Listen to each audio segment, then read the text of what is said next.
Steady Eddie. Edward is one of the oldest engines on the island of Sodor.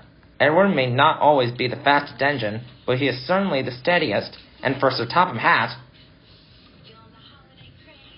One morning, Edward puffed into the docks.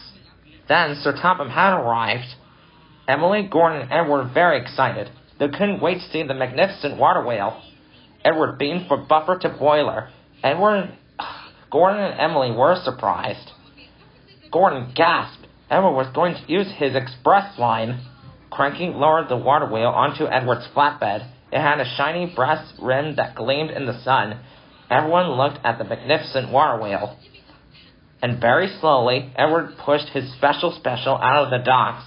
Edward puffed up to the junction for the express line. Thomas was waiting. Edward was very happy. He looked ahead. If he took the express line, he couldn't stop with the people to admire his magnificent water wheel. But if he took the other track, he could stop at stations and bridges and sidings. A lot of people would see his special. The signal changed. Edward didn't take the express line. Edward was having a wonderful time. He went past stations, under bridges, and past farms. Everyone cheered and waved.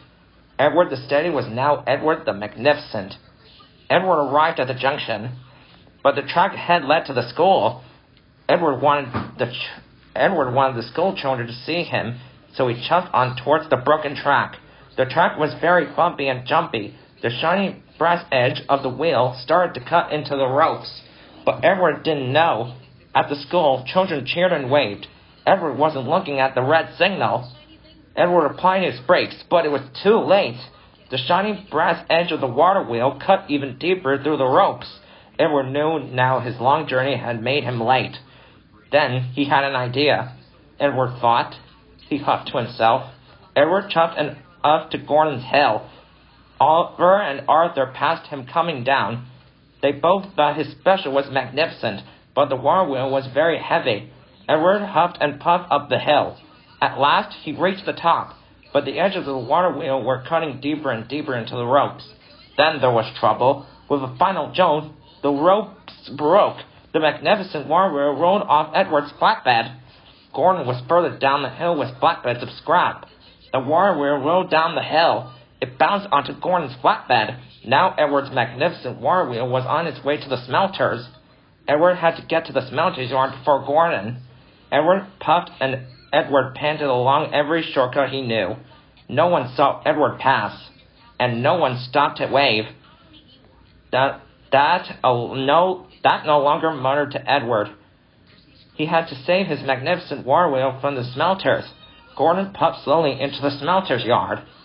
He pulled up outside the smelting shed. Then suddenly there was Edward. Gordon was surprised.